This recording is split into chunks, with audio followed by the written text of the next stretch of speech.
Hi, I'm Jed Legum, editor of Think Progress. There's a lot going on in the world, so you may have missed some important news that we've crossed a historic threshold. The concentration of carbon dioxide in the Earth's atmosphere now exceeds 400 parts per million.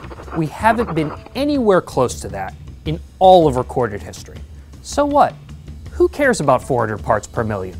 Well, all of that extra carbon in the Earth's atmosphere is causing big changes in global temperatures, which means big changes in climate, more droughts, more wildfire, more extreme weather, more crop failure, and all the other effects of global warming. So how did this happen? Well, imagine if someone could dump garbage wherever they wanted for free. No fine, no reimbursement, and somebody else pays the garbage man to pick it up. We'd have garbage everywhere. It works the same way with carbon emissions. Except, in the real world, dumping garbage isn't free, but emitting carbon is. That's how this happened. So what do? We've debated options like a cap and trade system, but probably the simplest solution is a carbon tax.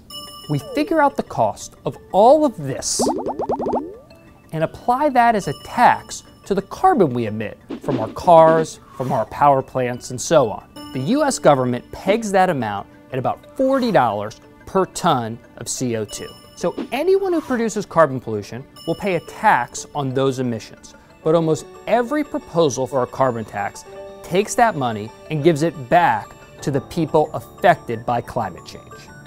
You. Ultimately, a carbon tax isn't about generating revenue. It's about making the prices we see every day, our gas bill, our electricity bill, all our goods and services, actually reflect the true costs of fossil fuels. That changes the way people make decisions. And in millions of small, everyday choices, people would have an incentive to choose cleaner sources of energy and transportation. Add all those choices up, and you create an economy that's less reliant on fossil fuels and that emits significantly less carbon.